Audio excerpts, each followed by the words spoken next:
नमस्कार दोस्तों, आपका स्वागत है आपके यूट्यूब चैनल ज्ञानशाला में। जैसे कि हम सीटेट के लिए तैयारी कर रहे हैं, जो हमारा सीटेट का पेपर होगा वो जुलाई के लगभग होगा, 2025 में हमारा पेपर होगा। तो उसमें मैं आपको क्या करा रही हूँ, जो हमारा साइंस पेपर टू है उसके लिए मैं आपको क्वेश्चन करा रही हूँ। जो हमारी PYQ चल रही है, हमारे पिछले वर्षों में जो क्वेश्चन आए बने हुए हैं उन्हें मैं इन क्लासों में आपको सोल्व करा रही हूँ। ये हमारी मोस्ट इम्पोर्टेंट सीरीज चल रही है, तो आप इन्हें अच्छी तरह से कर लीजिए। अभी से आप तैयारी करोगे जब भी आपका अच्छे स्कोर तक आप पहुंच पाओगे। तो आप हमारे साथ, हमारे चैनल के साथ जुड़े रहिए और अच्छी तरह से अपनी साइंस पेपर 2 के लिए तैयारी करते रहिए। अगर ये क्लास आपको अच्छी लगे तो इसे लाइक कीजिए और अपने दोस्तों के साथ इसे शेयर कीजिए। हमसे जुड़े रहने के लिए प्लीज इस चैनल को सब्सक्राइब कीजिए।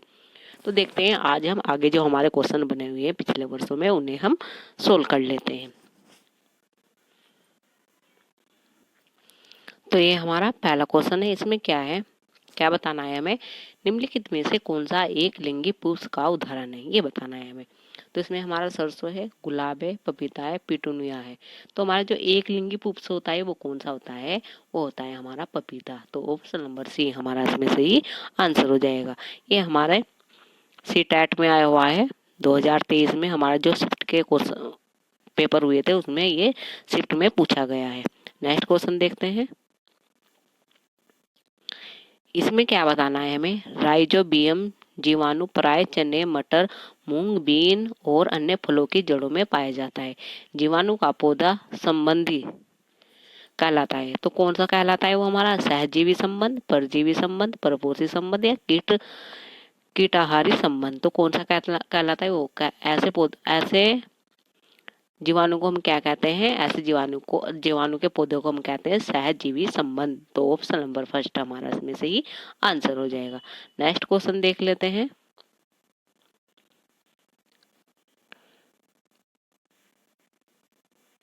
नेक्स्ट क्वेश्चन है हमारा, निम्नलिखित कथनों में से पौधा एवं पशुओं की कोशिकाओं के संबंध में कौन सा सही नहीं है, यानी कि निगेटिव बताना है हमें कौन सा नहीं है। तो ऑप्शन देख लेते हैं। पहला क्या है, कोशिका झिल्ली पशुओं और पौधों दोनों में उपस्थित होते हैं। कोशिका झिल्ली पौधों की कोशिका में अनुपस्थित होते हैं, जबकि पशु कोशिका में उपस्थित होते हैं।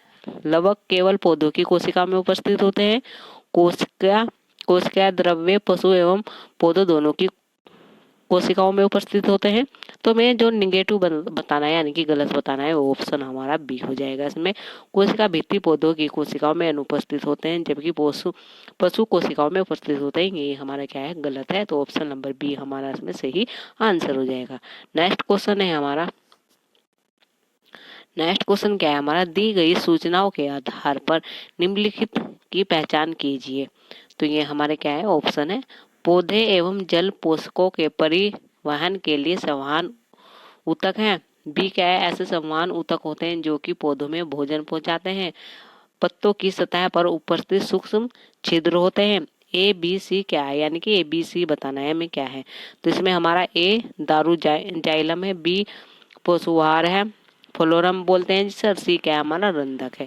तो ऑप्शन नंबर बी हमारा इसमें सही आंसर हो जाएगा। नेक्स्ट क्वेश्चन देख लेते हैं। नेक्स्ट क्वेश्चन है हमारा, निम्नलिखित को क्या करना है, सुमेलन करना है। तो जो मानव और पौधों की बीमारी है ये हमारे रोग कारक क्या है, सूक्ष्मजीव है। तो स्टर विकार किससे होता है हमारा, ये बताना है हमें। तो वो होता है हमारा जीवाणु से।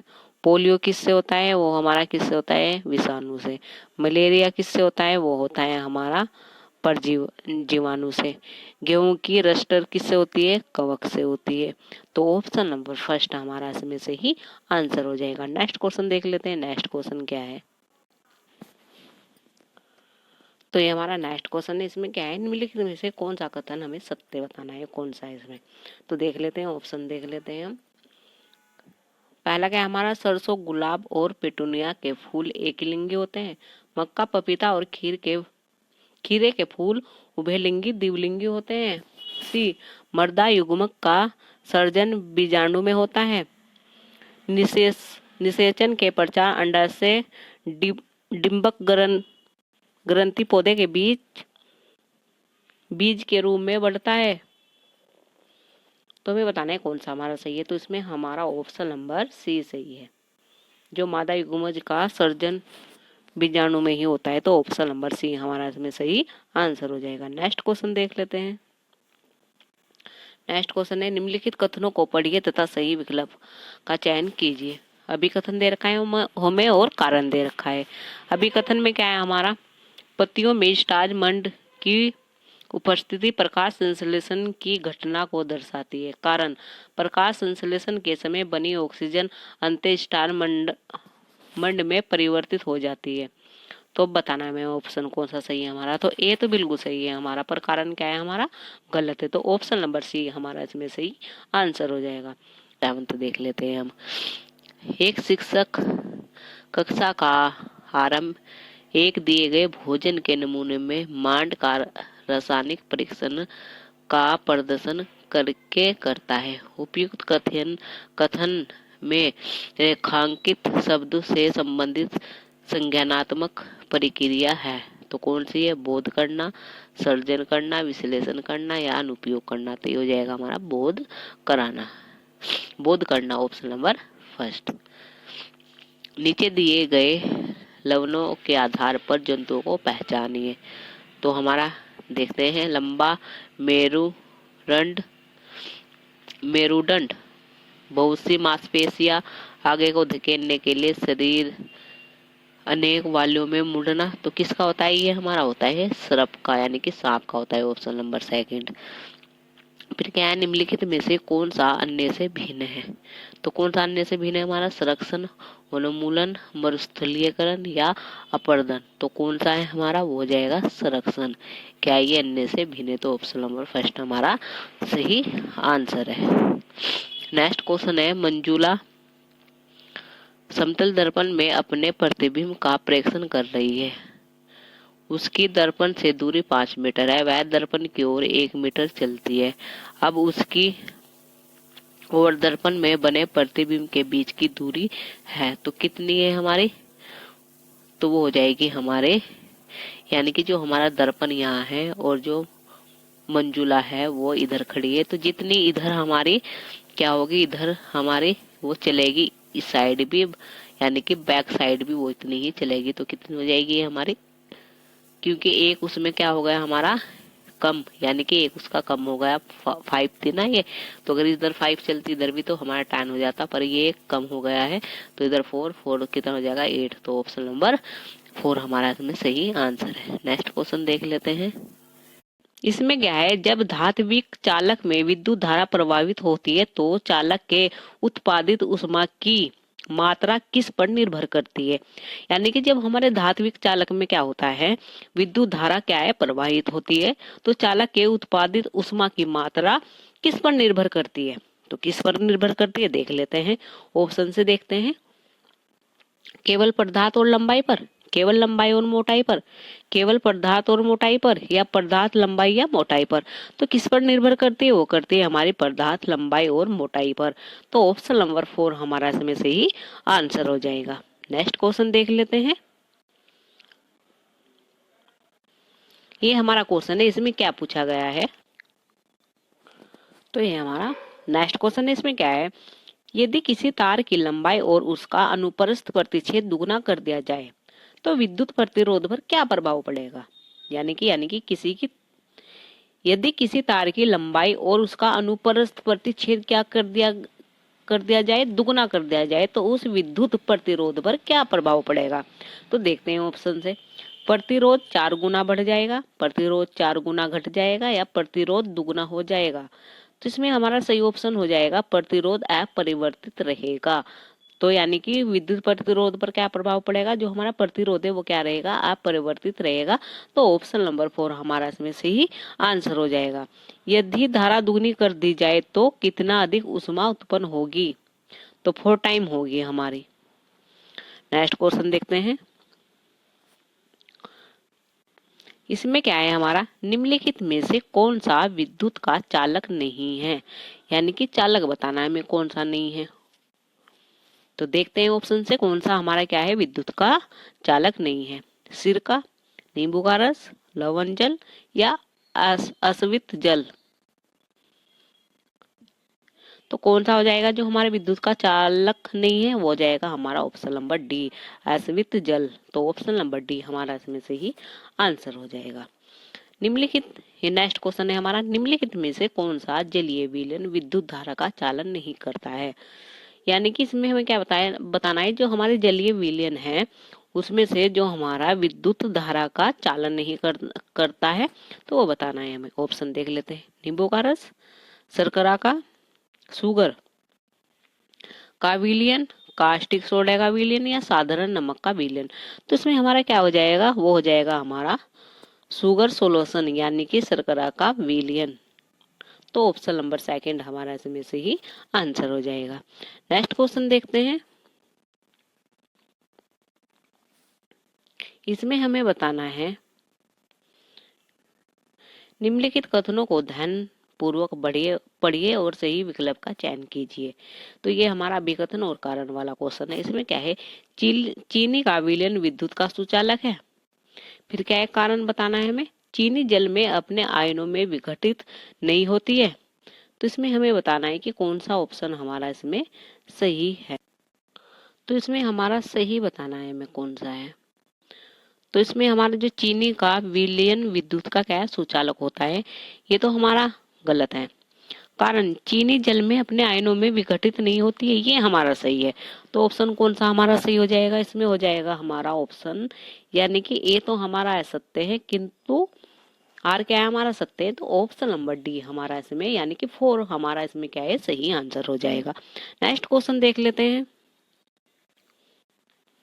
ये भी हमारा अभिकथन और कारण का क्वेश्चन है। अभिकथन और कारण के बहुत क्वेश्चन बनते हैं, तो आप इन्हें अच्छी तरह से कर लीजिए। तो इसमें क्या है, निम्नलिखित कथनों को सावधानी पूर्वक पढ़िए और सही विकल्प का चयन कीजिए। तो देखते हैं, ये हमारा अभिकथन है और ये हमारा कारण है। तो अभिकथन क्या है हमारा, लवणीय विलयन विद्युत का एक उत्तम चालक होता है। बिल्कुल सही है, जो हमारा लवणीय विलयन होता है वो क्या है, एक विद्युत का एक उत्तम चालक होता है। कारण क्या है हमारा, लवण जल में घुलने पर आयनों में विघटित हो जाता है, यानी कि जो लवण है वो जल में घुलने पर क्या हो जाता है, अपने आयनों में विघटित हो जाता है। तो दोनों हमारा सही है। और हमारा जो आर है वो एक ही सही व्याख्या भी करता है। तो ऑप्शन नंबर हमारा फर्स्ट इसमें सही आंसर हो जाएगा। ए और आर दोनों सत्य हैं और एक ही सही व्याख्या करता है आर। तो ऑप्शन नंबर फर्स्ट हमारा इसमें से ही आंसर हो जाएगा। नेक्स्ट क्वेश्चन देख लेते हैं। नेक्स्ट क्वेश्चन है हमारा, तो एक क्वेश्चन है हमारा नेक्स्ट, इसमें क्या बताया गया है, एक विद्युत धारा यानी कि एक विद्युत धारा क्या है इसमें हमें बताना है। तो ऑप्शन देख लेते हैं, ताप प्रभाव उत्पन्न कर सकती है, रासायनिक प्रभाव, चुंबकीय प्रभाव, या रासायनिक ताप और चुंबकीय प्रभाव।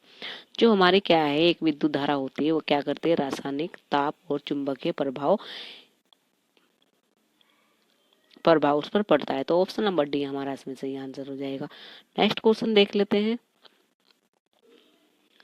नेक्स्ट क्वेश्चन है हमारा, इसमें क्या है, निम्न में से कौन सी युक्ति अपने कार्य में विद्युत धारा के चुंबकीय प्रभाव के सिद्धांत का उपयोग नहीं करती है, ये बताना है हमें। तो देखते हैं ऑप्शन, यानी कि विद्युत धारा के चुंबकीय प्रभाव के सिद्धांत का उपयोग नहीं करती है। तो ऑप्शन है हमारा मोटर, जनरेटर, विद्युत हीटर, या विद्युत घंटी। तो कौन सी नहीं करती, वो हो जाएगी हमारी विद्युत हीटर। तो ऑप्शन नंबर सी हमारा इसमें सही आंसर हो जाएगा। नेक्स्ट क्वेश्चन है हमारा, निम्न में से कौन सा विद्युत धारा के रासायनिक प्रभाव का अनुपयोग नहीं है। यानी कि हमें विद्युत के रासायनिक प्रभाव का क्या है, अनुपयोग बताना है कि इनमें से कौन सा नहीं है। पहला क्या है हमारा, विद्युत अपघटन, फिर क्या है विद्युत लेपन, फिर क्या है विद्युत चुंबक, फिर क्या है यदासीकरण। तो इसमें हमारा ऑप्शन हो जाएगा विद्युत चुंबक। तो ऑप्शन नंबर 3 हमारा इसमें से ही आंसर हो जाएगा। नेक्स्ट क्वेश्चन देखते हैं। नेक्स्ट क्वेश्चन ये है, इसमें हम देख लेते हैं क्या बताया गया है। तो ये क्वेश्चन है, इसमें हमारा क्या बताया गया है, अभिकथन और कारण बताया गया है। तो अभिकथन देखते हैं, ये जब विद्युत की धारा किसी तार में से गुजरती है तो वह तार चुंबक की भांति व्यवहार करती है। यानी कि जब विद्युत की धारा किसी तार से क्या है गुजरती है तो वह तार चुंबक की भांति क्या है व्यवहार करती है। कारण देख लेते हैं। तार अधिकतर चुंबकीय पदार्थ के बने होते हैं। यानी कि तार क्या है वो अधिकतम चुंबकीय पदार्थ के क्या है बने होते हैं। तो इसमें हमारा क्या है, जब विद्युत की धारा किसी तार से गुजरती है तो वह चुंबक की भांति क्या है व्यवहार करती है। तो ये तो हमारा सही है। कारण क्या है हमारा, तार अधिकतर चुंबक पदार्थ के बने होते हैं, ये हमारा क्या है गलत है। तार क्या है अधिकतर चुंबक पदार्थ के बने होते हैं, तो ये हमारा गलत हो जाएगा। तो हमारा कौन सा ऑप्शन इसमें सही हो जाएगा, ए हमारा क्या है सही है, बट क्या है आर हमारा सही नहीं है। तो ऑप्शन नंबर 3 हमारा इसमें सही आंसर हो जाएगा। नेक्स्ट क्वेश्चन देख लेते हैं। इसमें क्या है, निम्नलिखित में से कौन सा कथन क्या है सत्य नहीं है। नहीं बताना है कि कौन सा सत्य नहीं है। तो ऑप्शन से देखते हैं। सभी भवनों के इलेक्ट्रिक सर्किट में फ्यूज लगे होते हैं, बिल्कुल सही है। करंट के प्रवाह की अधिकतम सीमा होती है जो दीप्त परिपथ से सुरक्षित रूप से प्रभावित होती है, सही है। विद्युत पर सुरक्षित रूप से प्रभावित होने वाली धारा की न्यूनतम सीमा होती है, ये गलत है हमारा। यदि एक सर्किट में उचित फ्यूज लगा हो तो यह सुरक्षित सीमा से अधिक होने पर उड़ जाता है, ये भी सही है। तो कौन सा ऑप्शन हमारा गलत हो जाएगा, इसमें ये हो जाएगा विद्युत पर सुरक्षित रूप से प्रभावित होने वाली धारा की न्यूनतम सीमा है। तो ऑप्शन नंबर सी हमारा इसमें सही आंसर है। नेक्स्ट क्वेश्चन देखते हैं। नेक्स्ट क्वेश्चन ये है हमारा, तो इसमें क्या बताया गया है हमारा, अच्छे हीटर से उपयोग करने पर फ्यूज तार बार बार जल जाता है कि फ्यूज तार का उपयोग करने की सलाह दी जाती है। यानी कि अच्छे हीटर से उपयोग करने पर क्या है फ्यूज बार बार क्या है जल जाता है कि फ्यूज तार का उपयोग करने की सलाह दी जाती है। तो अधिकतम लंबाई, कम त्रिज्या, कम लंबाई या अधिक त्रिज्या। तो इसमें हो जाएगा हमारा ऑप्शन नंबर डी, अधिक त्रिज्या की सलाह दी जाती है। तो ऑप्शन नंबर डी हमारा इसमें सही आंसर हो जाएगा। नेक्स्ट क्वेश्चन देखते हैं। नेक्स्ट क्वेश्चन है हमारे, यदि यह मान लिया जाए कि प्रत्येक केस में उपयुक्त सेल और बल्ब एक समान है तो निम्न में से किस तरह श्रेणीक्रम परिपथ में बल्ब अधिक दीप्त होंगे। तो देखते हैं ऑप्शन से। एक बल्ब एक सेल, एक बल्ब दो सेल, दो बल्ब एक सेल या दो बल्ब एक सेल। तो कब होंगे दीप्त में, जब होंगे एक बल्ब होगा और दो हमारे सेल होंगे। तो ऑप्शन नंबर 2 हमारा इसमें सही आंसर है। नेक्स्ट क्वेश्चन देखते हैं। प्रतिरोध और धारा के बीच क्या संबंध है। जो हमारा क्या है प्रतिरोध है और धारा है उसके बीच क्या संबंध है। तो देखते हैं ऑप्शन से। वे सीधे एक दूसरे से संबंधित है, वे एक दूसरे से विपरीत रूप से संबंधित है, प्रतिरोध का परिणाम धारा से अधिक होता है, धारा का परिणाम प्रतिरोध से अधिक होता है। तो किससे है वे एक दूसरे से क्या है विपरीत रूप से संबंधित है। तो ऑप्शन नंबर बी हमारा इसमें सही आंसर हो जाएगा। नेक्स्ट क्वेश्चन है हमारा, प्रतिरोध 20 और क्या है ये हमारा 4 प्रतिरोध का कौन सा संयोगी सर्किट में धारा के लिए सबसे कम प्रतिरोध प्रदान करता है। तो कौन सा करता है हमारा, देख लेते हैं। श्रृंखला संयोजन जिसके परिणाम स्वरूप 20 ओम का शुद्ध प्रतिरोध होगा। फिर क्या समानता संयोजन के परिणाम 2 का शुद्धतम प्रतिरोध होगा। श्रृंखला संयोजन जिसके परिणाम का इतना होगा या समांतर संयोजन जिसके परिणाम स्वरूप इतने का प्रतिरोध होगा। तो वो होगा हमारा option number D. Option number D हमारा इसमें सही आंसर हो जाएगा। नेक्स्ट क्वेश्चन देखते हैं। नेक्स्ट क्वेश्चन है हमारा, इसमें क्या बताया गया है। तो ये क्वेश्चन है हमारा, इसमें क्या है, y द्वारा x को आवेशित किया जाता है। यह पाया गया है कि x जो आवेश प्राप्त करता है वह y के विपरीत है। तो आवेश का परिक्रम हो सकता है तो बताना है हमें। ऑप्शन देख लेते हैं हमारा, x और y हमारा क्या है ये देख लेते हैं। तो घर्षण का चालन है, घर्षण या प्रेरणा है, केवल चालन है या चालन या प्रेरणा है? तो वो है हमारा घर्षण या प्रेरणा है। तो ऑप्शन नंबर सेकंड हमारा इसमें सही आंसर हो जाएगा। नेक्स्ट क्वेश्चन देखते हैं। तो ये क्वेश्चन है हमारा, इसमें क्या है, दो निरावेशित पिंडों x और y को आपस में एक दूसरे से रगड़ा गया है। x और y उपसर्जित करेंगे तो क्या करेंगे वे, समान एवं सजातीय आवेश, समान एवं विजातीय आवेश, या असमान एवं सजातीय आवेश, या असमान एवं विजातीय आवेश। तो वो क्या करेंगे हमारा, वे करेंगे हमारा समान एवं विजातीय आवेश। तो ऑप्शन नंबर सेकंड हमारा इसमें सही आंसर हो जाएगा। नेक्स्ट क्वेश्चन देख लेते हैं। इसमें हमें बताना है निम्नलिखित में से कौन सा विकल्प प्रकाश के यंत्रों को ऊर्जा अक्षमता के सही वृद्धि क्रम में दर्शाता है। तो पहले बताना है कि सबसे ज्यादा हमारा कौन सा है।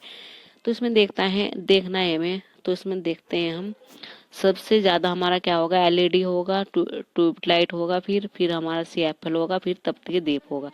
फिर क्या हमारा सीएफएल होगा, एलईडी होगा, ट्यूबलाइट होगा, ताप दीप्ति होगा, फिर क्या सीएफएल होगा, एलईडी होगा, तपती दीप्त बल्ब होगा, या ट्यूबलाइट होगा। तो हमारा सबसे पहले क्या होगा, एलईडी होगा, फिर हमारा सीएफएल होगा, फिर ट्यूबलाइट होगा, फिर तप दीप्त बल्ब होगा। तो ऑप्शन नंबर 4 हमारा इसमें से ही आंसर हो जाएगा।